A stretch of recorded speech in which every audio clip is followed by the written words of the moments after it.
Bonjour, c'est Isabelle Sansonetti, bienvenue sur mon podcast Injonction et Bistouri. Merci, chère auditrice, chers auditeurs, de me prêter vos oreilles attentives. Pour cet épisode, je suis ravie d'échanger avec le Dr Patrick Buy, chirurgien spécialisé en chirurgie plastique, esthétique et reconstructrice. Un entretien que nous avons enregistré à la maison Orveda à Paris. Le Dr Buy a consacré la plus grande partie de sa carrière à réparer, rajeunir, embellir les visages et il mesure depuis longtemps l'importance d'une qualité de peau optimale dans l'obtention d'un résultat harmonieux. Ensemble, nous parlons de son expérience, de l'évolution de la chirurgie esthétique et du lifting, des attentes des patients, des bénéfices d'une intervention réussie et de beauté bien sûr. Micro. Bonjour Dr Patrick Buy, merci d'accepter cet entretien que nous enregistrons à la maison Orveda qui se situe dans le 6e à Paris. Vous êtes chirurgien spécialisé en chirurgie plastique, esthétique et reconstructrice, chef du service de chirurgie plastique de l'hôpital américain. Quand avez-vous su finalement que c'était sinon une vocation, en tout cas ce que vous vouliez faire ? Non, ça a toujours été une évidence, ça a toujours été simple. Ça a été une évidence, d'abord la chirurgie a été une évidence, parce qu'au départ, lorsque j'ai passé l'internat, je n'étais pas certain de faire chirurgie. Je voulais faire de la réanimation néonatale, je voulais sauver les nouveau-nés. Et puis, on n'avait pas beaucoup de bons résultats parce que c'était toujours des pathologies très difficiles. Et puis un de mes copains m'a dit tu devrais essayer la chirurgie. Et je ne savais pas si j'étais fait pour ça. Et c'est après un semestre de chirurgie, qui était un semestre de chirurgie générale, que le patron de chirurgie, il discutait avec ses internes et dit « Et toi, qu'est-ce que tu veux faire ?» Je lui ai dit « Écoutez, je ne sais pas. » Il me dit « Toi, tu devrais continuer la chirurgie. » C'est comme ça que ça s'est fait, simplement, en fait. Et donc, j'ai fait de la chirurgie générale. C'est une époque où on avait une qualification en chirurgie générale. Ensuite, je suis passé dans des services de chirurgie maxillofaciale et crânio-faciale. Donc, j'ai validé la chirurgie crânio-faciale, maxillofaciale. Et surtout, j'ai été très marqué, c'est le service de chirurgie crânio-faciale de l'hôpital Foch, qui est un grand service de chirurgie malformative, où on opérait des malformations infantiles crânio-faciales. On était aidé par des neurochirurgiens. C'était une école très, très sérieuse parce qu'on avait des interventions qu'on commençait je me souviens très bien, on avait des interventions qu'on commençait à 8h du matin, on terminait à 7h du soir, et le patron avec qui on avait opéré nous disait écoutez, les enfants c'est bien, allez vous reposer 2 heures, on se retrouve dans mon bureau et on voit où on aurait pu s'améliorer. Alors, cette qualification, elle permet d'intervenir sur toutes les zones, mais par goût comme par expérience, un chirurgien, finalement, il finit par opérer certaines parties du visage ou du corps. C'est votre cas ? Ce qui a été mon cas à partir de la chirurgie malformative et crânio-faciale. Dès le départ, j'ai toujours fait beaucoup d'esthétique faciale et beaucoup de chirurgie réparatrice faciale. D'accord. J'ai toujours opéré beaucoup de cancers du visage. Oui. Des cancers des paupières, du nez. J'avais même, il y a très très longtemps, créé un enseignement universitaire sur la chirurgie réparatrice des cancers du visage, comment obtenir un résultat esthétique pour une chirurgie réparatrice cancérologique du visage. J'ai toujours considéré que réparatrice et esthétique c'était pareil. Les deux doivent être pris en charge de la même façon. Les deux s'aident. Oui. Les techniques de chirurgie esthétique permettent d'avoir un bon résultat après la chirurgie réparatrice, oui. Et la chirurgie réparatrice permet d'avoir une bonne formation pour la chirurgie esthétique. Oui. D'abord, les cancers du visage peuvent être chez des gens très jeunes. On peut avoir un mélanome de la paupière ou un cancer du nez à 30 ans ou à 25 ans, avec une vie professionnelle à venir qui sera importante. Donc on souhaite avoir un résultat qui sera un résultat qu'on peut considérer comme ad intégrum. Et c'est pareil, la chirurgie esthétique, c'est pas une chirurgie de transformation, c'est une chirurgie d'être comme on était pour se sentir bien. Oui. Alors, moi, je vous ai à plusieurs reprises interviewé pour le magazine Elle, on se connaît depuis très longtemps. Vous avez très tôt compris que rajeunir un visage, ça ne consiste pas uniquement à tirer sur la peau et à traiter le relâchement, il faut aussi restaurer les volumes et vous avez à l'époque beaucoup communiqué sur l'apport de ce que pouvait être l'utilisation de la graisse autologue, c'est-à-dire la graisse du ou de la patiente pour faire des lipofillings et restaurer aussi les volumes. Est-ce que c'est ça finalement qui vous a mené aujourd'hui à porter une attention vraiment soutenue à ce qu'on peut faire pour la peau avant une intervention ? Oui, quand on voit mes résultats d'il y a 30 ans par exemple, j'ai plusieurs résultats où je faisais lifting cervico-facial, laser CO2, full face en même temps. Le résultat morphologique est correct. Le résultat sur l'embellissement de la peau n'est pas satisfaisant du tout. La peau est lisse, bien sûr, mais elle manque de vie, elle manque de lumière, il manque quelque chose. Mais ça, on voit ça quand on voit nos résultats d'avant. La chirurgie des paupières, par exemple, quand j'étais un jeune interne, on nous apprenait à retirer beaucoup de graisse au niveau de la paupière supérieure. Et puis on voit les résultats à long terme, ça fait des paupières supérieures creuses. Oui. Donc on a arrêté ça, bien sûr. On apprend de nos erreurs du passé qui n'étaient pas des erreurs, qui étaient ce qu'on devait faire. Ce qui était la technique de l'époque. C'était la technique de l'époque et c'était notre vision des résultats. Il y a 30 ans, un visage net et lisse, c'était un bon résultat. Et puis après, très très rapidement, j'ai toujours considéré que la chirurgie des liftings n'était pas tendre à la peau, que c'était le fait de remettre en place des volumes qui sont descendus. Normalement, dans un lifting, on ne doit pas retirer beaucoup de peau. Oui. On doit replacer les volumes et retirer un peu de peau pour adapter. Mais les gens qui disaient j'ai retiré 5 cm, j'ai retiré 10 cm. Non, on retire ce qu'il faut pour que ça soit placé, mais les volumes sont remis en place. D'abord, il y a eu au tout départ, il y a très longtemps, les injections d'acide hyaluronique, oui. Où on traitait un petit peu certains volumes un peu creux, et c'était pas mal. Hein. Oui. C'était même plutôt bien, les tout débuts, il y a 30 ans du Restylane. Oui. Et c'est vrai que au tout début, dans les années 90, il y avait Sidney Coleman à New York qui a commencé à remplir les visages. Oui. C'était à une époque où on avait le HIV en France. Et donc, je crois que j'ai été un des premiers à injecter de la graisse chez les patients qui avaient le visage très creux, oui. Après les traitements HIV. Dans les années 90, je le faisais soit à l'hôpital Foch, je le faisais aussi à l'hôpital Cochin. De cette vision des visages qui étaient fatigués par creux, est apparue progressivement la nécessité de remplir les visages. Mais pas de remplir les visages ronds, bien sûr, oui. De remplir les visages creux, et donc d'analyser un visage avec les volumes autant que la remise en tension. En sachant que des volumes bien placés permettaient d'avoir de la lumière à des bons endroits, et donc d'éclairer un visage, même s'il y avait des rides, même s'il était relâché. Donc, moi, je me souviens, il y a eu un cours de Sidney Coleman en France. En sortant du cours, j'ai acheté la première machine pour centrifuger la graisse. D'accord. Et donc maintenant, vous ne faites plus jamais quasiment de lifting seul, il y a toujours lifting et lipofilling, ou ça dépend des visages? C'est-à-dire, non. Ce qui a changé, c'est qu'au départ, il y avait des injections de graisse. Oui. Puis ensuite, on a fait des greffes de graisse. Oui. Donc c'est comme une greffe de cheveux ou une greffe de peau, avec un protocole qui permettait que la graisse survive à un certain pourcentage et qu'après soit permanente. Puis après, progressivement, on a modifié la graisse, parce qu'on s'est rendu compte qu'au départ, dans la graisse, il y avait le volume, puis il y avait les cellules souches. Et on s'est rendu compte que progressivement, on ne pouvait avoir que les cellules souches, oui. Que la fraction vasculaire stromale. Et on a évolué vers la macro-fat, je dirais pour faire des seins, dans les cancers du sein, des choses comme ça, de la micro-fat pour faire les volumes du visage, au nano-fat pour n'avoir que la fraction vasculaire stromale qui permettait d'améliorer la texture de la peau, les rides, les brûlures, les séquelles de radiothérapie, toutes ces choses-là. Et donc, qui donne de l'éclat.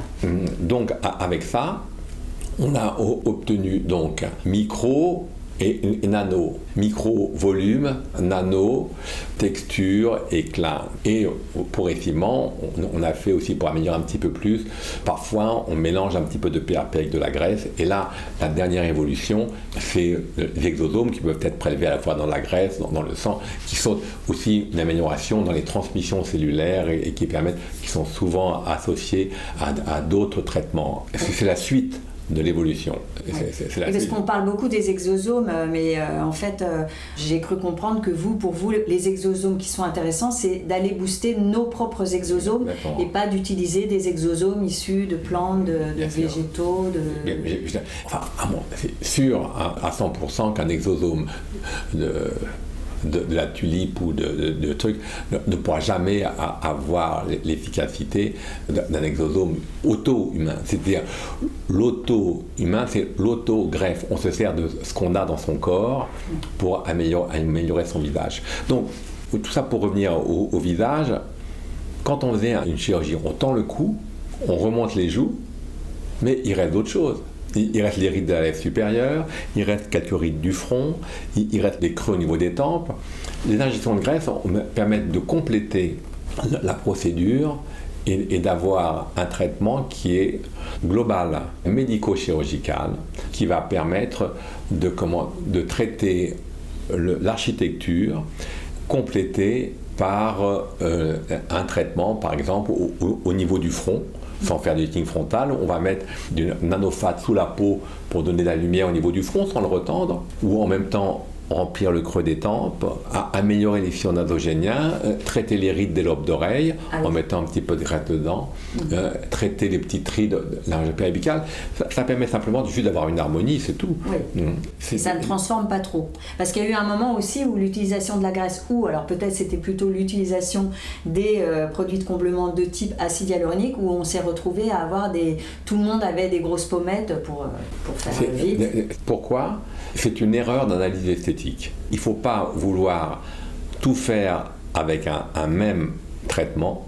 Par exemple, un visage rond, il ne faut pas vouloir le rajeunir avec des injections. Oui. Il faut dire que ce n'est pas possible. Et un visage long, creux et fin, il ne faut pas vouloir le rajeunir avec un lifting. Le résultat esthétique ne sera pas satisfaisant. On dit, en injection, on va tout faire avec. Non, c'est pas comme ça qu'il faut faire. Et c'est pour ça que, par exemple, un visage rond avec des volumes, il est interdit, à mon sens, d'injecter au niveau des pommettes ou au niveau des joues. C'est interdit. Il faut faire remonter les volumes qui sont tombés en rétrocommissure et de remettre l'abat-joue dans la joue et de remonter la joue pour faire les pommettes et 0 injection. Par contre, un visage creux émacié, ne faire que le retendre, ça fait la peau tendue sur le squelette, c'est la même catastrophe que le contraire. Oui, bien sûr. Et il faut adoucir la chirurgie en mettant un petit peu de moelleux, un petit peu de douceur, en rajoutant des injections de graisse en même temps que la chirurgie cervico-faciale qui dans ce cas sera plus limitée. Le résultat, ça sera comment 50-50. 50% une petite amélioration musculaire et cutanée, mais qui va remonter le visage, et l'autre 50% des micro-injections de graisse, là où il y a des creux, pour avoir juste une harmonie. Donc, c'est vrai que malheureusement, les excès sont dus au fait qu'on a voulu tout faire avec la même technique et qu'on a voulu, avec des injections, on a dit, avec les injections, on va vous rajeunir. Oui, parce que les gens, ça fait peur la chirurgie. Je vous avais interviewé pour un numéro spécial l'an 2000 d'UL, et je vous demandais ce que vous voyiez pour le futur. Est-ce que c'était finalement que la médecine supplante la chirurgie mais finalement, c'est plus subtil que ça. Les deux seront toujours complémentaires. D'accord. L'erreur, c'est de vouloir tout faire avec une seule technique, malheureusement.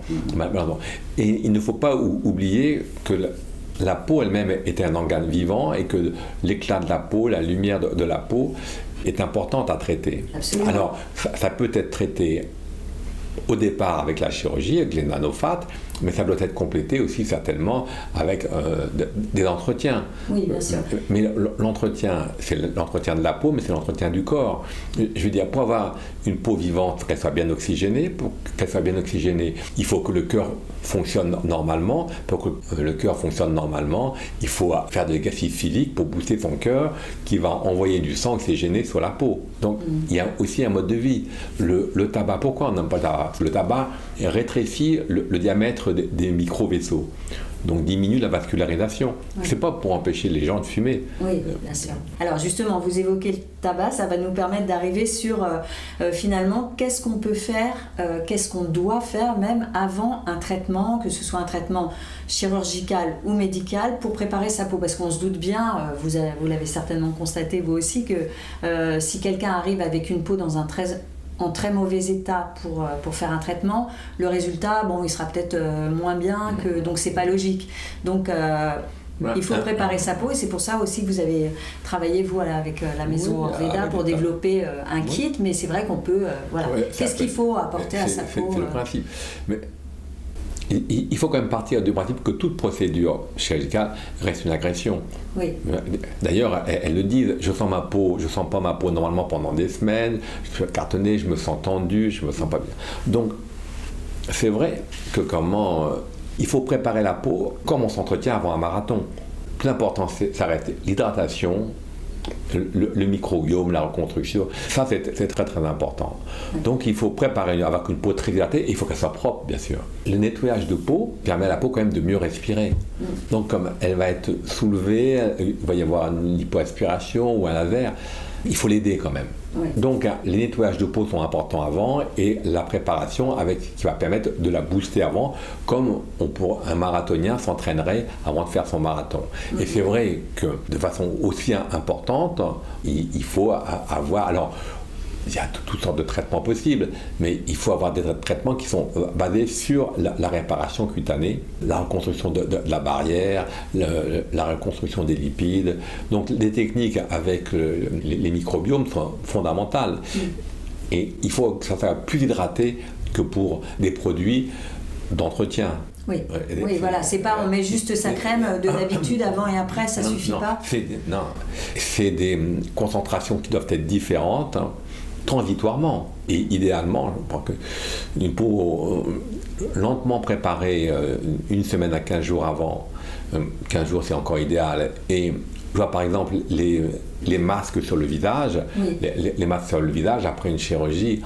Les masques rafraîchissants, quel confort. Les drainages lymphatiques, c'est formidable. J'ai été drainage lymphatique manuel. Vous les prescrivez combien de temps après un lifting, les drainages lymphatiques? 4 jours après, 3-4 jours après. Elles disent toutes après, ça va mieux. Non, et je pense quand même que le fait d'avoir une procédure post-traitement plus douce améliore le résultat. Puisque l'agression a été réduite plus vite et permet d'avoir un résultat qui dure plus longtemps. Est-ce que ça améliore la cicatrisation aussi concrètement? Bien sûr. Parce que là, on pourrait se dire, au niveau des cicatrices, c'est plus peut-être des crèmes médicales que de la cosmétique. Il y a la cicatrisation de la peau, la cicatrice, il y a la cicatrisation en dessous. Oui. Parce que quand on fait une chirurgie sacro-faciale, on a tout un maillage sous-cutané avec des sutures, parce qu'on a remonté les muscles. En Europe, depuis toujours, on dit le SMAS, le système musculo-aponeurotique superficiel. Et les plans profonds sont remontés. Les anglo-saxons, depuis ont trouvé un mot qui fait très chic, ils appellent ça un deep plane. Ah oui, voilà, c'est ça. Mais un deep plane, ça existe depuis 25 ans, 30 ans, sauf que le mot est plus chic. Oui, voilà. Mais ça veut dire qu'on a toujours remonté les plans musculaires, après sous différentes formes, plus verticales, plus obliques. Ça, ce sont des détails de chirurgie, mais le principe est le même. Mais ces plans qui sont remontés sont attachés. Ils sont attachés par des sutures qui partent de la pommette sur toute la joue, qui redescendent sous la mandibule, qui attachent le cou derrière. Donc ces sutures doivent cicatriser, de la même façon que la peau. D'où l'intérêt d'apporter des crèmes qui sont boostées pour... Bien sûr. Parce que les patients le disent, cette histoire de peau cartonnée, elles ne sont pas très gênées par le fait de ne pas sentir quand elles se touchent. Là, il y a l'absence de sensibilité, les dérange moins que l'aspect cartonné. Et l'aspect cartonné, c'est la cosmétique, c'est sur le chemin de la cosmétique régénérative. Et les douleurs, c'est vrai qu'il y a des gens qui ont des personnes qui ont des douleurs qui durent assez longtemps après une intervention, notamment de lifting. Est-ce que c'est une erreur? Est-ce que c'est une sensibilité particulière? Il faut savoir ce que c'est que douleur. Parce que 90% des patientes disent j'ai pas mal, ça va bien. Mais si c'est pas 15%. Et de temps en temps, il y en a une qui ne supporte pas. C'est insupportable, c'est horrible. Parce que normalement, on n'a pas de douleur, puisque comment on a soulevé la peau, on a levé les nerfs sensitifs, on doit au contraire moins sentir. À mon sens, c'est plus une impression de tension très importante qui est très désagréable et qu'on ressent comme une douleur. Mais ce n'est pas une douleur comme une rage de dents, par exemple, ou comme une fracture. C'est très désagréable. Je suis d'accord, c'est parfois mal vécu. Si les 24 premières heures des antalgiques banaux marchent très bien, mais c'est surtout après les soins, la reprise du confort, qui va faire que cette douleur ou cette impression de douleur va vite s'estomper. Vous, ça vous est arrivé de refuser un lifting parce que la personne qui venait vous voir avait une peau vraiment dans un sale état, si je peux le dire comme ça? C'est sûr. j'ai eu une seule fois une cellulite faciale après un lifting. C'est-à-dire que, alors j'étais très embêté parce que c'était une patiente qui était venue d'étranger, qui était à l'hôtel, le concierge de l'hôtel a appelé, elle est venue en urgence, elle avait une espèce de collection purulente sous-cutanée. J'ai dû ouvrir la peau, laisser ouvert et laver tous les jours sur une anesthésie.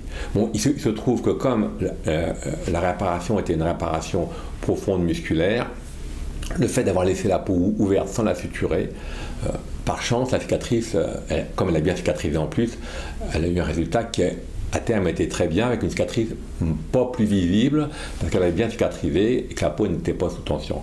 Mais ça veut dire que, avec le recul, j'ai l'impression qu'elle avait une petite staphylococcie au niveau de la racine du nez. J'aurais dû faire un nettoyage de nez, mettre un traitement antibiotique dans le nez, ou la mettre sous anti-staphylocoque pendant une semaine avant l'intervention. Donc, tout ça pour dire qu'il est important, on est docteur. Oui. On n'est pas prescripteur de lifting ou prescripteur de choses comme ça. Donc on doit examiner notre patiente partout. Et si la peau n'est pas propre, s'il y a des kystes, il faut reporter l'intervention, bien sûr. Oui. Donc, même si malheureusement la patiente arrive de l'étranger, qu'elle a prévu de rester 15 jours en France. Ou alors il faut lui dire, on vous met un traitement antibiotique pendant une semaine et vous opérera après.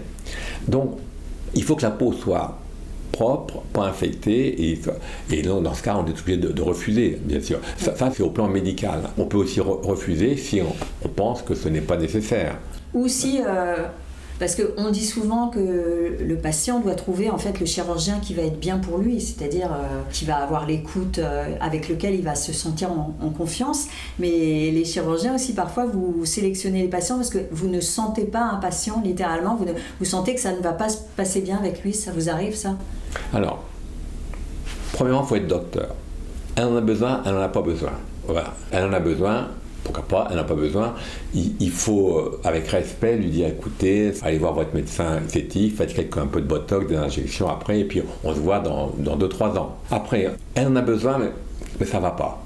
Qu'est-ce qui ne va pas ? Elle est déprimée, on sent que ça ne va pas, et elle imagine que cette chirurgie va changer sa vie. Ce qu'on appelle les attentes irréalistes. Attentes irréalistes. Lorsque je fais des cours, je montre toujours une photo d'une patiente que j'ai opérée quand j'étais un jeune chirurgien. Un visage triste au départ. Résultat esthétique satisfaisant, visage aussi triste après. C'est pas d'attente irréaliste, c'est que le problème n'est pas là. Oui. Le problème n'est pas là, ça ne veut pas dire qu'il ne faudra peut-être pas le faire dans 1 mois ou 2 ou dans 3 mois. Mais prenons le temps d'en reparler. Peut-être est-ce qu'en ce moment ça va pas, est-ce que peut-être vous avez une mauvaise passe, ou est-ce que vous voulez voir un psychiatre, il faut toujours faire attention quand on parle de psychiatre, oui, parce que ça peut blesser. Oui. Donc je préfère au départ leur dire, écoutez, on a le temps, on se revoit si vous voulez dans quelques mois, avant de proposer parce que c'est jamais facile de proposer quelqu'un. Mais dans ce cas, il ne faut pas les laisser toutes seules. Oui. On se revoit dans 1 mois, dans 3 mois, dans 6 mois. En fin de compte, il faut rester docteur. Oui, bien sûr. On n'est pas prescripteur, il faut être docteur. Ça ne vous arrive pas, vous n'avez pas envie d'opérer à contre-cœur. Ah non, surtout pas. Non, il ne faut pas opérer pour faire tourner son cabinet. C'est toujours une erreur. Ouais. C'est toujours une erreur. On le regrette toujours à un moment ou à un autre. En plus, même quelqu'un qui a une attente irréaliste, avec un résultat correct, ça va partir. Elle est déçue, il y a une procédure. Il ne va rien se passer parce que de toute façon le résultat est correct, elle n'a pas de complications, elle est déçue, tout le monde est déçu, ça ne va pas. Oui, non, c'est sûr. Mais oui, c'est aussi ça, c'est que la chirurgie esthétique, c'est quand même, vous opérez des gens qui sont en bonne santé. Donc c'est le principe, mais c'est plus risqué que de réparer ou de reconstruire. Donc est-ce que ça vous trouble un peu parfois cette idée d'intervenir sur quelqu'un qui est en bonne santé avec une technique qui est invasive ? La seule question qu'il faut se poser, c'est est-ce qu'on va rendre service ou pas ? On est en bonne santé, mais je veux dire, le fait d'avoir un visage relâché, je veux dire, c'est une pathologie médicale autant qu'une autre pathologie médicale. Le corps n'est pas resté comme avant. Donc c'est pas parce que c'est une pathologie médicale non vitale, que c'est pas une pathologie médicale. Une prothèse de hanche, c'est une pathologie médicale comme un visage relâché, mais c'est pas, on peut très bien ne pas le faire et continuer à boiter. Oui.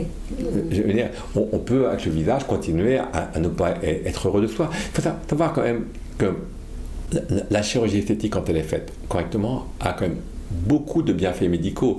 Les patients se sentent bien. Elles ne prennent plus de somnifères pour dormir. Elles n'ont pas besoin d'aller voir un psychiatre quand elles sont déprimées. Elles se sentent aussi bien que quelqu'un on a mis une prothèse de hanche qui maintenant se déplace mieux. Je veux dire. Donc, il ne faut pas dire que c'est... Mais parfois, peut-être on se fait peur. Vous vous souvenez d'une intervention où vous avez eu un petit peu peur ou ça ne vous est jamais arrivé? Je sais pas. Quand on est chirurgien, on est chirurgien.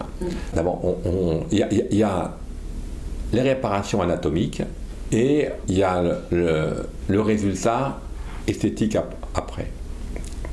La base, c'est que la reconstruction anatomique, tout le monde peut la faire, il suffit d'avoir appris l'anatomie et d'être bien formé. Un résultat plus esthétique, c'est variable. Le fait, par exemple, dans un lifting, de vouloir cacher la cicatrice dans l'oreille, ça prend 10 minutes de plus que de la mettre devant l'oreille. Oui. Le fait de faire un petit creux devant l'oreille pour recréer la dépression naturelle, ça prend 10 minutes de plus. Donc, je veux dire, il ne faut pas raisonner comme ça. On ne se fait pas peur. C'est qu'il faut vouloir être le mieux possible, par respect pour ce qu'on fait et par respect pour les patients.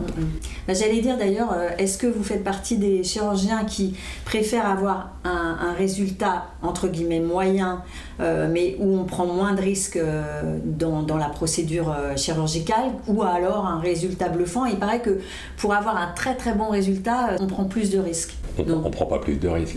Non, je veux dire, si en faisant une chirurgie profonde avec le SMAS ou le DeepPen ou tout ce qu'on veut, on prend plus de risques qu'à faire une chirurgie cutanée. On en prend beaucoup plus. Mais ça n'a tellement rien à voir en tant que résultat. Que décoller un peu la peau, zéro risque. Et puis c'est rapide. Le fait de faire les plans profonds, oui. Quand on commence à disséquer le plan profond, on le fait très doucement, avec des gestes très doux. On sait qu'à tel endroit, il y a la faciale, on le remonte. Mais c'est pas prendre des risques, c'est juste faire une chirurgie différente, un peu plus minutieuse, mais qui à mon sens est indispensable. Oui. Il vaut mieux ne rien faire que de faire juste retendre un peu de peau. Bien sûr. Alors une intervention réussie, c'est quand le ou la patiente est satisfait, mais le résultat peut ne pas être à votre goût. Vous avez une conception de la beauté, peut-être que le résultat il va être là et il va plaire à la personne, mais... D'abord, il y a deux choses. Il y a rajeunir et embellir, et les deux. La conception de la beauté, c'est les remettre comme elles étaient avant. Exactement comme elles étaient avant, avec le relâchement, les volumes, la texture de la peau. À ce moment-là, c'est un bon résultat. Oui. Voilà, une lèvre, par exemple. Parfois, la lèvre a vieilli. Qu'est-ce qu'on va faire? On va me dire, elle s'est amincie. Il faut la remplir. Puis nous, on va lui dire, oui, mais attendez, elle s'est surtout allongée. Si on la raccourcit, elle sera aussi jeune qu'avant, sans avoir été augmentée de volume. Oui. Voilà. Donc, c'est pas la conception. La beauté, il y a la vraie beauté. C'est quoi pour vous la beauté? C'est ce qu'on était avant. La vraie beauté, c'est ce qu'on était avant. C'est la jeunesse, donc. Oui, c'est la jeunesse. Enfin, c'est pas exactement la jeunesse, parce que on peut pas être à 50 ans comme à 25 ans. Bien sûr. Mais c'est être à 50 ans avec un visage net, dégagé, qui vit, qui est brillant et qui tombe pas. Dans ce cas, c'est une belle cinquantaine.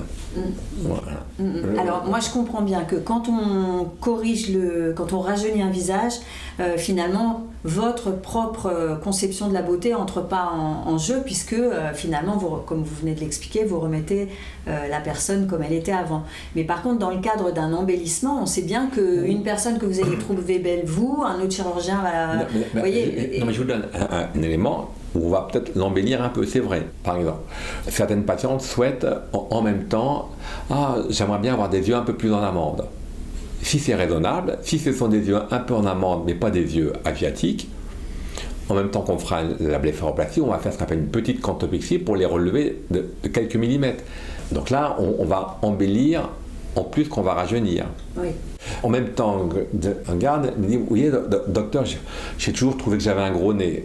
Pendant qu'on va faire le lifting, on va réduire un petit peu la pointe du nez. Donc on va embellir un petit peu en même temps. Embellir comme le souhaite la patiente. Comme le souhaite la patiente. Voilà, parce que vous, peut-être indépendamment de ça, vous avez un goût complètement différent, Bien mais sûr. ça n'intervient pas, ça ne fait pas interférence quand vous prenez en charge un patient Non, ou une patiente. D'abord, c'est la patiente, c'est pas nous. Et puis nos patientes, elles viennent de partout. Elles viennent de tous les pays du monde avec leur culture. Oui. Donc, il faut quand même respecter leur culture. Mais je veux dire, pourquoi est-ce qu'on opère tant d'Américaines en France ? Cet été, j'ai rencontré deux femmes qui venaient de Los Angeles. Parce qu'elles avaient leur copine française, elles trouvaient qu'elles étaient juste normales. C'est la French Touch, la fameuse... Oui, alors ça, la French Touch, oui. La French Touch, je crois que c'est le respect de la patiente telle qu'il est et de ne pas les faire comme on aime. Je vous donne un exemple. Il y a des chirurgiens qui aiment les grosses lèvres et les gros seins. Oui. Une femme qui va venir pour des prothèses à ma mère, on ne va pas lui faire des gros seins parce qu'on aime les gros seins. Oui, non, bien sûr. Normalement, ce n'est pas l'idée, oui. Non, je vais vous raconter. J'ai souvent des chirurgiens étrangers qui viennent me voir au bloc opératoire. Un jour, il y avait une patiente qui avait jeté des prothèses mammaires et on allait passer de A à B+, ou à C-. Une petite prothèse. Le chirurgien qui était étranger, qu'est-ce que vous mettez ? Alors, j'avais dit, je mets 180 cm3. Voilà. Il me regarde, mais ça ne sert à rien. Or, elle voulait avoir un sein un peu plus plein, un peu plus. Elle avait vieilli un petit peu, elle a vu des enfants, juste un peu plus plein, mais pas plus gros. On ne va pas lui dire, oh, mettez un bon bonnet D ou E, ça sera plus joli. C'est la patiente, si c'est raisonnable.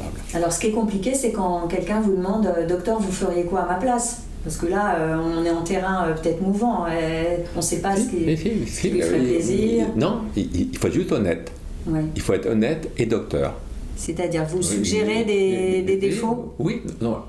Par exemple, on va dire bêtement cette histoire de pointe du nez. Elle vient pour un lifting avec un visage rond et une petite boule sur le nez. Et elle me dit, docteur, c'est tout ce que vous faites, mais vous savez, si vous le voulez, mais le fait de réduire un peu la pointe de votre nez, ça va rajeunir aussi un petit peu. Mais vous, ça fait, mon nez, je ne le supporte pas depuis toujours. Parce qu'elle dit, vous voyez quelque chose de plus ? J'ai dit, peut-être à peine un tout petit peu la pointe de votre nez, rien d'autre. Oui, on peut dire des choses comme ça. Oui, bien sûr. Après, c'est vrai que moi, quand je discute autour de moi avec des femmes, notamment, elles disent oui, je suis allée voir ce chirurgien et moi, je venais pour une chose et il m'a suggéré autre chose. Et finalement, maintenant, depuis, j'ai un complexe alors que j'y avais jamais pensé avant. C'est une responsabilité aussi pour vous. Oui, c'est pour ça qu'il faut que ça soit vraiment important, visible, et qu'on se rende compte que ça sera un vrai bénéfice, même s'il est minime. Il ne faut pas faire la change, il ne faut pas lui faire complètement le nez. Mais parce que parfois, un peu la pointe du nez, ça entre dans le cadre du rajeunissement. Parce que si la pointe tombe un tout petit peu, le fait à pointe de la remonter, d'un millimètre ou deux, ça rajeunit autant que la chirurgie cervico-faciale. Avec l'expérience, quand même, on n'a pratiquement jamais de déception. Parce que d'abord on prend le temps de les voir. Une patiente pour une chirurgie, on la voit 2-3 fois avant de l'opérer. Oui. Après, on sait très bien que même quand on est un chirurgien reconnu avec beaucoup d'expérience, on peut avoir une complication. Bien sûr. Ou on peut aussi quand même décevoir quelqu'un et ça tient à quoi et puis... Mais bien sûr, oui, je suis d'accord, mais bien sûr. Alors, on a des complications simples à gérer. Une cicatrice qui est un petit peu visible, nous, dans ce cas, on fait une petite reprise ou de 9 mois, et puis c'est pas grand-chose. On peut avoir parfois une micro-asymétrie, qui existait souvent un petit peu avant, mais la patiente ne le voyait pas avant parce qu'après l'intervention, elle se regarde beaucoup plus qu'avant l'intervention. Et dans ce cas, on peut faire une micro-chirurgie. Donc il y a des tas de petites complications comme ça. On peut avoir une vraie complication, on peut avoir un hématome. On la réopère le jour même, le lendemain. Mais l'important, c'est d'être là à ses côtés quand il y a la complication. On peut avoir, on a beaucoup moins maintenant avec les chirurgies profondes, des nécroses cutanées chez les grandes fumeuses. Mais je veux dire, une complication à partir du moment où on la gère ensemble, cette patiente, qui avait eu cette cellulite faciale. C'est une vraie complication. Pendant 15 jours, je faisais un lavage tous les jours. Oui, bien sûr. Mais depuis, elle m'a envoyé toutes ses copines. Mais donc, en fait, la plus grosse complication, c'est l'insatisfaction ou la déception du patient, finalement. Parce que la vraie complication médicale, elle se gère à deux, patiente et chirurgien. Et honnêtement, si le chirurgien assume la complication et la gère, ça se passe toujours très bien. Quand on a une complication, on ne veut pas se trouver abandonné. Oui, bien sûr. L'insatisfaction, c'est quand on a mal imaginé la demande, le souhait des patients. Avec l'expérience, on l'a de moins en moins. Il y a 30 ans, j'ai eu des patientes... Vous avez un souvenir comme ça, un exemple Oui, dans la chirurgie des paupières asiatiques, par exemple. Moi, j'aime bien une amélioration partielle. Oui. C'est-à-dire, les paupières asiatiques, elles n'ont pas de plis. Oui. Et elles ont ici ce qu'on appelle un épicanthus. Quand on refait le pli, c'est pas très compliqué, ça marche toujours bien et c'est pas visible. Et quand la partie interne qu'on appelle l'épicanthus, quand on la voit, ça fait ce qu'on appelle une plastie en Z, mais ça se voit. 9 fois sur 10, je la fais pas. Je fais que la moitié. Souvent ça va, puis il y en a qui m'ont dit non mais c'est comme si j'avais pas été opéré, vous n'avez pas fait le milieu. Je lui dis, je vous avais dit que ça serait une cicatrice qui se verrait un petit peu et tout. Non, vous n'avez pas fait ce que je voulais, vous voyez. Bon, dans ce cas, on reprend les choses et ça s'arrange très bien. C'est juste quand il y a des soucis, avec une communication et un respect mutuel, ça se passe bien. Alors, certains confrères disent qu'il faut accepter les demandes qui ne correspondent pas à son propre goût pour éviter que les patients n'aillent chez les faux médecins, les fake injectors. Alors ça, c'est plutôt pour les traitements de médecine esthétique, en disant que finalement, le fait de ne pas recevoir quasiment toutes les demandes, ça fait que les gens vont ne pas s'adresser à des médecins. Qu'est-ce que vous pensez de cette conception ? Vous n'êtes pas d'accord ? Je ne suis pas du tout d'accord. Plutôt que de faire quelque chose qu'on ne veut pas faire, il faut plutôt éduquer la patiente pour lui expliquer pourquoi il ne faut pas le faire. Moi, je préfère avoir 2-3 fois en consultation gratuitement pour lui expliquer pourquoi il ne faut pas le faire. C'est pas parce que ça sera... Quelqu'un veut quelque chose d'irréalisable, qui ne va pas, et un autre va le faire, non. C'est pas un argument qui vous convainc. Ah non, surtout pas. Non, je ne suis pas d'accord du tout. Alors, c'est vrai que depuis que vous exercez, les choses ont bien changé. On parlait tout à l'heure des réseaux sociaux et de l'intelligence artificielle. Alors, qu'est-ce que ça a changé dans la façon dont les personnes qui souhaitent recourir à la médecine ou à la chirurgie cherchent leur médecin ? Alors, je suis moins un jeune chirurgien qu'avant et j'ai la chance, c'est un parti que j'ai pris. Oui. Je suis invisible sur Internet. D'accord. Je n'existe pas. Je n'ai que des patientes qui viennent me voir parce que j'ai opéré les uns les unes les autres et je suis invisible par Internet. Et c'est un confort. Bon, je touche du bois, je travaille bien, j'ai des calendriers qui sont pris des mois à l'avance.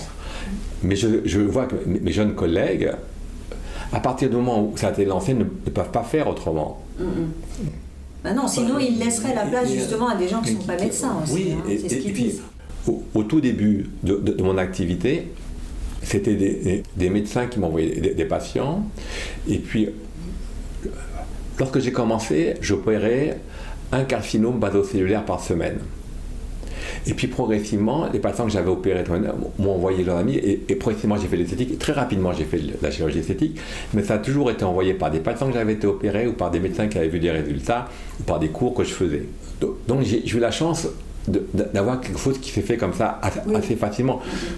Maintenant, je pense que pour nos jeunes collègues, c'est vrai que c'est plus difficile, il y a une concurrence très très importante. On n'en est plus vraiment que au bouche à oreille maintenant. Non. Après, quelque chose change. Moi, je vois, j'ai opéré récemment une patiente qui hésitait entre moi, un chirurgien de New York, et puis un autre chirurgien, je ne sais plus dans quel pays. Elle a demandé à ChatGPT, je voudrais t'opérer par ou le docteur Patrick Buy ou le docteur machin à New York, que me conseilles-tu ? Alors, il lui a envoyé 5 pages en disant le docteur machin de New York est machin, le docteur dans les pays est machin, il est reconnu pour ça, il est reconnu pour ça, et à la fin, il n'a pas donné de choix. Alors, bon, ça ne lui a pas permis de faire un choix. D'accord. Bon, à la limite, presque c'est quand même peut-être aussi rassurant, parce que heureusement que ChatGPT ne nous dit pas va voir celui-ci et pas un autre. Mais c'est une autre façon de rechercher, en tout cas. C'est une autre façon de rechercher. Je pense qu'avant, il y avait Google. Les notes Google, c'est Yesterday. Oui. Mais je pense que il reste quand même la communication. Les réseaux pour une certaine génération de chirurgiens, c'est très bien ce qu'ils font. Et puis, il reste quand même encore beaucoup le bouche à oreille. Oui. Pourquoi est-ce qu'un chirurgien comme moi a des programmes opératoires à 6 mois alors que je fais zéro communication? Oui, après, il y a l'expérience, comme vous disiez aussi. Alors justement, dans la vie, vous parvenez à regarder une personne sans vous dire, tiens, elle aura besoin de faire ci, elle aura besoin d'une chirurgie, elle aura besoin de... Oui, vous n'avez pas une déformation professionnelle? Non, parce que je rencontre quelqu'un, ce qui m'intéresse, c'est ce qu'elle est. Je suis à un dîner, on va parler de littérature, d'art, de vacances, de tout ce qu'on veut. Je ne vais pas lui parler d'esthétique. Vous n'êtes pas en train de la scanner quand elle vous parle? Non. Il y a deux choses que je vais parler. Un, je ne vais pas la scanner parce que je parle d'autre chose. Et deuxièmement, si je l'ai opéré, à la table, personne ne le saura.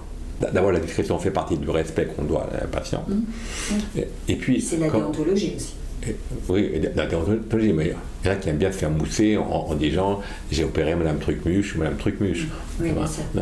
Donc, il ne faut pas. Et deuxièmement, quand on parle avec quelqu'un, ce qu'elle est plus important que son physique. Alors, nombre de jeunes adultes ont une attitude qui est jugée décomplexée par rapport à la chirurgie esthétique et ils vont facilement se faire opérer. Certains, notamment pour ressembler à leur influenceuse préférée. Vous avez déjà été confronté à ce type de demande? Je ne suis pas sûre, en vous posant la question, mais qu'est-ce que vous pensez justement plutôt de cette façon dont les jeunes adultes peut-être vont aller se faire plus volontiers opérer que leurs aînés? Je reviens toujours au fait qu'il faut être docteur. Ça m'est arrivé 2 fois de suite, à la fois pour des garçons et pour des jeunes filles. Un garçon de 15-16 ans vient me voir parce qu'il a une bosse sur le nez. Bon, il a une bosse sur le nez, c'est vrai. On peut, à 16 ans, la croissance de son nez est terminée, on peut lui faire une rhinoplastie. Oui. Mais après, je me dis, quand même, il a 16 ans, je trouve une excuse. C'est-à-dire, je mens. Je lui dis, au niveau de la croissance de votre maxillaire supérieur, ça serait mieux d'attendre 2 ans. Donc il accepte. Ouais. Il vient me voir 2 ans après, il ne voulait plus se faire opérer. Ouais. Il venait vous voir pour autre chose, donc? Non, son nez lui convenait. D'accord. Il a dit, ah ben non, moi je me trouve très beau maintenant, comme ça me suffit. J'aurais pu l'opérer 2 ans avant. Oui, bien sûr. Une jeune femme de 16 ans, qui me dit, ou de 17 ans, pour mon bac, j'ai demandé à avoir des prothèses mammaires. Pas facile de répondre à un truc comme ça. On n'a pas envie de le faire. Oui, non, c'est sûr. Oui, mais vous voyez, je voulais que ça soit un petit peu plus. Comment? Je lui ai dit, écoutez, vous savez qu'une prothèse mammaire, dans 15 ans, il faudra la changer. Vous avez 18 ans, il faudra la changer dans 15 ans, vous n'avez pas d'enfant. Est-ce que vous êtes certaine? Non, mais c'est vraiment trop petit, c'est pas possible, je ne supporte pas. Bon, alors, après, la solution que j'ai trouvée, c'est leur dire, écoutez, c'est pas raisonnable maintenant, vous avez un peu de graisse au niveau des hanches et un peu de graisse au niveau des cuisses, on va prendre ou faire une petite liposuction, on va mettre la graisse dans votre sein, ça va l'augmenter un petit peu, et comme ça, elle attend, et on n'a rien fait de particulier, on a juste transféré de la graisse d'un endroit à un autre. Mais parce que, sinon j'aurais refusé. Oui. J'aurais refusé parce que ça ne me paraissait pas un comportement médical. Bien sûr. Il faut rester médecin, il ne faut pas faire les choses de la main forcée. Surtout qu'il y a quand même, vous avez évoqué plusieurs fois la rhinoplastie, elle est quand même considérée, cette intervention, comme plus risquée que d'autres, parce que pas seulement au niveau technique, mais aussi au niveau du risque que le patient n'apprécie pas le résultat, y compris quand le résultat est jugé techniquement correct. C'est des interventions qui peuvent avoir des effets aussi sur l'image de soi plus grande que... Bien sûr. Et vous opérez aussi pour féminiser des visages. Est-ce que ça ne fait pas partie aussi des interventions qui sont risquées pour ça? C'est-à-dire comme on ne peut pas vraiment savoir ce que va donner le visage, est-ce que c'est plus compliqué à gérer pour vous que... Alors, c'est vrai que la rhinoplastie est une intervention qui même très bien faite, est celle où il y a le plus fort pourcentage d'insatisfaction. D'abord, c'est une intervention difficile parce qu'il y a à la fois la reconstruction, puis à la fois la cicatrisation. Oui, et puis il ne faut pas que ça ait un impact sur la fonction du nez, quoi. Voilà. Parce que les rhinoplasties modernes, il y a des tas de petits greffons de cartilage qui sont placés. Tout ça, ce sont des éléments qui vont cicatriser. Oui. Et la cicatrisation, on ne la contrôle pas complètement. Oui. Donc il y a un aléa qui est un aléa de cicatrisation. Et puis, c'est vrai que l'image, c'est surtout chez les hommes plus que chez les femmes, je trouve, qui ont du mal parfois qui trouvent que le résultat n'est pas exactement ce qu'ils avaient imaginé. D'accord. Moi, je refais des simulations, les rhinoplasties, il faut les voir plusieurs fois. Il faut essayer de comprendre ce qu'ils veulent. Il vaut mieux faire un petit peu moins qu'un petit peu plus, quitte à faire une micro-retouche après. Mais c'est vrai, ce sont des chirurgies qui sont... il faut avoir un sens de l'humain. C'est pas que technique. Non, bien sûr. Ça, c'est important. Bon. Les féminisations faciales, c'est autre chose. Je veux dire. Oui, là, c'est dans le cadre d'une chirurgie. Oui, c'est vrai que j'ai créé la féminisation du squelette facial dans les années 90 parce qu'il y avait dans la chirurgie des transsexuels dans les années 90 deux hôpitaux qui prenaient ça en charge, l'hôpital Saint-Louis et l'hôpital Foch. Moi, j'étais chirurgien à l'hôpital Foch et tout était géré, était chapeauté à Cochin par le service du professeur Luton qui était un endocrinologue. Il y avait des réunions mensuelles avec les chirurgiens des différents pays et les patientes avaient une transformation qui était acceptée par le Conseil de l'Ordre. Elle passait de homme à femme en changeant la carte de sécurité sociale, etc. Ouais. J'ai toujours pensé que la féminisation faciale, oui, j'ai créé beaucoup cette chirurgie en France, c'était simplement pour avoir l'aspect d'une femme, entre guillemets, banale. D'accord. C'est pas le travesti. J'ai jamais eu de travesti. J'ai eu des architectes, des femmes d'affaires, des postières, des postiers. Mais pour qu'en arrivant à acheter le pain, on leur dit bonjour madame, et pas on les regarde en disant c'est un travesti. Donc à partir de ce moment-là, ça m'a permis d'opérer beaucoup de patients qui avaient des responsabilités professionnelles, mais qui voulaient être normal. Alors c'était des chirurgies lourdes qu'il fallait accepter. Oui, parce qu'il y a plusieurs interventions. C'était une chirurgie très lourde. Oui. Parce que ça partait du squelette, donc il faut changer le squelette, ouais. Il faut changer les tissus sous-cutanés, puis après il faut changer la peau. Donc il faut changer l'ensemble. Mais tout ça pour le fait d'avoir une femme normale. Voilà, mais sans perdre la personnalité. Non, ça c'est compliqué quand même. C'est plutôt réparatrice ou c'est quoi? C'est de la chirurgie esthétique pour vous ou finalement de toute façon vous ne faites pas de différence entre... Il n'y a pas de différence. Il n'y a pas de différence. Il n'y a pas de différence. La seule différence c'est qu'il n'y avait pas de prise en charge de l'assurance maladie, c'est tout. Oui. Mais c'est la même chirurgie. Est-ce que vous pensez que votre métier a eu une incidence sur le rapport que vous avez à votre apparence physique? Non. Non. Mon apparence physique, je cherche à être en bonne santé. Mais j'ai un nez asiatique qui est un peu gros. Bon, c'est comme ça. Vous n'avez jamais eu envie de faire des choses, vous, d'utiliser... J'ai des paupières supérieures asiatiques qui sont un petit peu lourdes. Non, j'ai pas eu...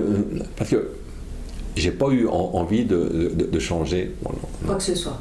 Non, il y aura certainement un moment où je ferai une chirurgie des paupières, où je ferai une chirurgie cervico-faciale, mais évidemment, il y aura un moment où j'aurai envie de continuer à être bien, mais pas différent, juste continuer à être bien. Ça sera pour vous et pas pour l'image que vous pourriez projeter auprès de vos patients?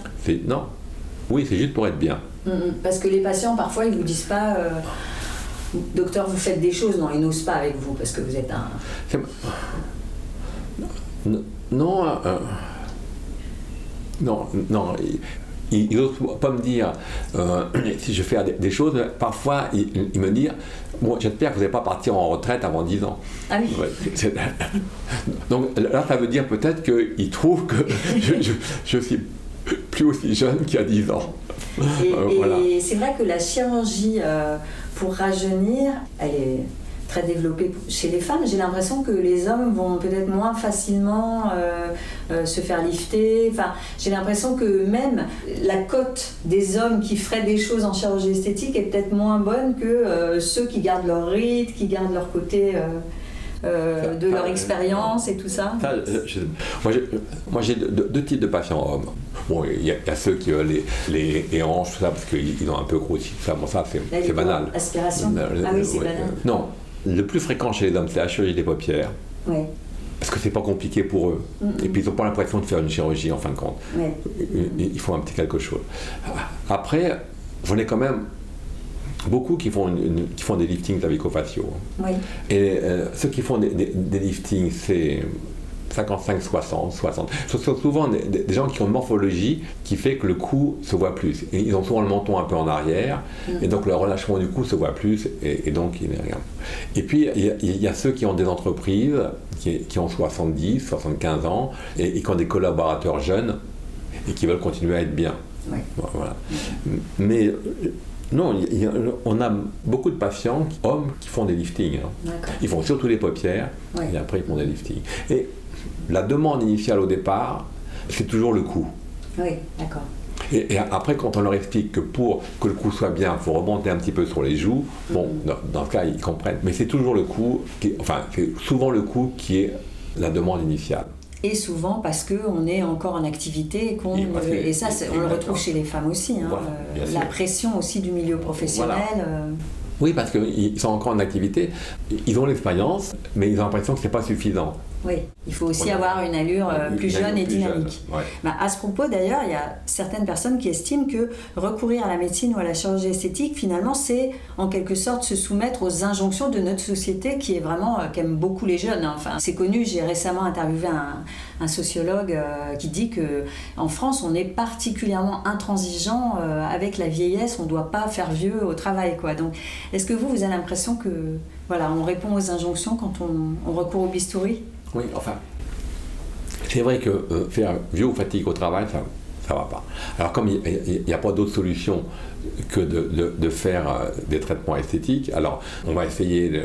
Par contre, les hommes font peu d'injections par rapport aux femmes. Hein. Oui. Ils font un peu de botox, mais ils font très peu d'acide hyaluronique par rapport aux femmes. Ils passent très rapidement d'emblée à la chirurgie. Mais vous avez l'impression quand même que la beauté, elle est encore très normée en France, parce qu'on pourrait penser qu'elle est plus diverse aujourd'hui. Quand un homme fait un lifting, c'est pas pour être beau, c'est pour être bien. Il ne veut pas s'embellir. Il veut être bien. Une femme, elle se maquille, elle se fait une linge, elle s'embellit. L'homme, il veut être bien. Pour lui, vis-à-vis de ses collaborateurs, vis-à-vis de tout le monde. Il veut être bien quand il est très dans l'activité. Et puis, parfois, moi, je vois quand même des couples, le mari accompagne son épouse pour un lifting, et elle lui dit, mais toi alors? Oh, mais moi, ça va. Oui, mais les hommes ont moins la pression sur leur image que sur leur apparence physique que les femmes. Ouais. Mais souvent, quand il l'accompagne, il dit, et pour moi, qu'est-ce que vous feriez, docteur? Ah, il y en a qui vous demandent. Alors, je dis, il faut remonter le cou et tout. Oh, ben non. Je me souviens, il y a très longtemps, c'était un couple, un médecin qui était chef de service des hôpitaux, qui m'avait amené son épouse. Et je dis, bon voilà, on faisait prévu de programmer un lifting à son épouse. Et elle lui dit, bon, ben d'accord. Mais toi, tu veux pas faire en même temps que moi? C'était sa deuxième épouse, il avait envie de lui faire plaisir, il a dit, bah oui, d'accord. Ah, okay. Et ils se sont fait opérer tous les deux. Il y a quelque chose dans ce que vous venez de dire, quelqu'un qui amène son épouse. Ça vous arrive, vous, d'avoir à la consultation donc le mari et la femme? 9 fois sur 10, c'est les femmes seules. Ah oui. Et parfois, pour la deuxième ou troisième consultation, leur épout vient pour le rassurer. D'accord, c'est pas pour dire ah oui, vous pouvez faire ça aussi, docteur, parce qu'a priori la décision elle est quand même. Non, elles souhaitent qu'il me rencontre. Voilà, elles ont l'impression que ça le rassure, lui. Et elle aussi, non? Elle aussi, certainement aussi. On en parle, qu'en pensez-vous et tout, est-ce que vous avez une question à me poser par rapport à votre épouse? En fin de compte, c'est assez bienveillant vis-à-vis de son épouse, je trouve. Oui, bien sûr. Alors, on n'a peut-être pas beaucoup dit qu'est-ce qui avait changé en fait depuis que vous exercez. Si vous vouliez résumer par rapport à la médecine et à la chirurgie esthétique, vous avez vu des grands changements? D'abord, en chirurgie esthétique, les résultats sont mieux qu'avant. Oui. Ça, c'est indéniable. Et alors, c'est parce que les techniques ont évolué, parce que vous avez mieux analysé... Les techniques ont évolué, on a mieux analysé, on a appris nos erreurs. Oui. Et puis, on a appris de comment... Quand un chirurgien comme moi revoit des photos d'avant où j'étais content, c'est quand même... Je suis plus content maintenant. Oui. Je trouve que mes résultats sont plus beaux, plus naturels, alors qu'il y a 30 ans, j'étais content. Oui, bien sûr. Donc, on a appris de nos erreurs. La satisfaction des patientes, ça reste. Il y a 30 ans comme maintenant. Moi, j'avais l'impression que ce qui avait beaucoup évolué, mais comme vous vous en souciez depuis le début, c'était justement l'attention portée à la qualité de la peau. Parce que je me souviens de congrès il y a 20 ans, des congrès de dermato, le début des injections anti-rides, où on montrait des avant-après. On avait comblé une ride, mais on n'avait pas traité le teint, les petits vaisseaux et tout. Et du coup, on se disait, mais c'est bizarre quand même de montrer un résultat comme ça, alors que j'ai l'impression qu'aujourd'hui, maintenant, la qualité, tout le monde parle de la qualité de la peau, du glow, de l'éclat, de... Oui, c'est parce que c'est la vie. Mais tout le monde parle aussi de l'ambiance du visage. C'est pour ça que, quand je dis bien sûr, je suis chirurgien, je vais opérer, mais parfois il ne faut pas opérer. Oui. Il faut que le visage ait quelque chose. Pourquoi ? C'est parce que l'organe facial est un ensemble. Quand on tendait la peau simplement en disant on a rajeuni. Mais quelle erreur ! Oui, parce qu'il y a un moment aussi dans l'évolution de ces procédures, il y a un moment où on a un petit peu zappé les expressions aussi. Hein, vous vous rappelez Mais quelle erreur ! Après, quand on a dit on remonte les volumes et on remonte les muscles, c'était déjà beaucoup mieux. Mais on avait encore oublié tout le reste. Et maintenant, on sait que c'est l'architecture et puis la peau, l'extérieur, l'ensemble. C'est quand même beaucoup mieux maintenant qu'il y a 15-20 ans. Je veux dire, honnêtement, nos résultats sont mieux, plus naturels. Alors après, il y a toujours des excès avec des pommettes en titane, des mentons avancés, des trucs comme ça.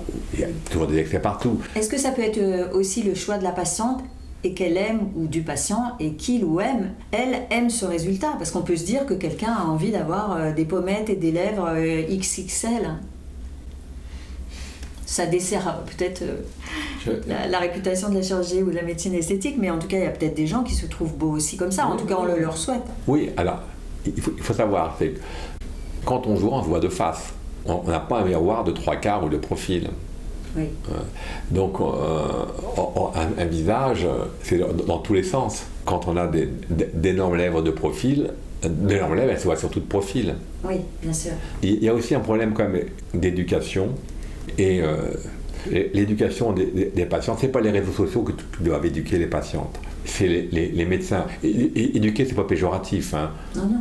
C'est les médecins qui doivent éduquer les patientes en fonction de ce qu'ils pensent raisonnable pour leur demande. En plus, les réseaux sociaux sont des téléphones. Le téléphone, c'est un grand angle. Oui. Donc, c'est déjà déformé. En plus, ils mettent des filtres, des trucs, des machins. Enfin, la base, je veux dire, la chirurgie plastique esthétique, c'est de la chirurgie c'est de la médecine. Donc il faut reprendre la base. Le patient, il ne doit pas être un prescripteur. Non, mais d'ailleurs, est-ce que le fait qu'on recourt de plus en plus jeune à ces techniques, et notamment aux injections et tout ça, est-ce que vous craignez que dans 15 ou 20 ans, les personnes jeunes qui ont fait beaucoup de traitements, est-ce que ça pourrait finalement déformer leur visage à terme ou est-ce que... Bien sûr que ça déforme. Les craies pendant des années d'injection compliquent les liftings. Oui, ça oui. Compliquent les liftings. Donc souvent, on a des patients qui ont été, on va dire, over-injectés. Je commence par leur faire une cartographie de l'ensemble de tout ce qui a été injecté, avec IRM et échographie 3D. Ensuite, 1 ou 2 séances de hyaluronidase. Et la chirurgie, simplement, 1 à 3 mois après. Sur un visage qui est beaucoup plus net. Parce que sinon, on se retrouve... Qu'est-ce qui gêne techniquement? C'est que ça a fibrosé, tout ça? Non, c'est que d'abord, quand on remonte des muscles, c'est mieux de remonter un muscle sain qu'un muscle qui est infiltré d'acide hyaluronique. Ouais. Surtout que ça déplace des volumes qui sont déjà excessifs. Qui sont over déjà. Même l'ultéra, par exemple, ça rend la chirurgie plus difficile. C'est les ultrasons, l'ultra. Oui, oui, c'est les ultrasons qui permettent de retendre un petit peu la peau. Ça rend la chirurgie plus difficile. Le décollement sous-cutané est plus difficile. D'accord. À tel point que dans certaines... Même si on l'a fait qu'une fois et qu'on vient plusieurs mois après ou plusieurs années. Oui, mais souvent c'est facile. Elles le font une fois par an et puis ça retend un petit peu. Et c'est formidable. Bon, à la fin, il ne le faut pas trop parce que c'est un peu douloureux. Oui, puis c'est cher quand même à force. Oui, mais aux États-Unis, dans des équipes américaines, quand une patiente a fait de l'ultéra avant un lifting, elle est prévenue que peut-être il faudra qu'elle fasse un caisson hyperbare après. Ah oui. Pour des problèmes de cicatrisation. Ah oui, c'est quand Oui, même. non, mais je veux dire, il faut pas que tout ce qui est rajouté, il n'y a presque plus de produits permanents. Oui, heureusement. En tout cas en France. Voilà, donc un petit peu de silicone, ça restera. Mais avec l'acide hyaluronique, ça complique la chirurgie. Et toutes les techniques de radiofréquence, oui, qui chauffent vraiment très fort la peau, ça complique la chirurgie parce que pour que ça marche, il s'est passé quelque chose quand même. On ne peut pas dire qu'il ne s'est rien passé. Donc forcément, ça complique la chirurgie. Et c'est dans ces cas où le fait de rajouter des nanofats, des choses comme ça, sur une peau qui a été un petit peu chauffée, abîmée, c'est un élément réparateur. Mais écoutez, alors on arrive à la dernière question, celle que je pose à tous mes invités. Vous aimeriez vieillir comment ou comme qui ? Bon, comme qui, je ne peux pas dire comme qui. Vous n'avez pas de modèle, non, mais parce que certaines personnes ont des modèles. Non, j'ai pas. Vous n'avez pas de modèle ?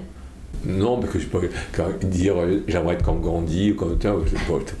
Non, je veux dire, je pense que vieillir comment, il faut vieillir comme on pense être en fonction de ce que l'on ressent, si vous voulez. On a tous comment des vies, des familles, des choses comme ça, mais il faut essayer d'être essayer de se dire qu'on n'a pas fait trop mal quand on partira, quoi. Ouais.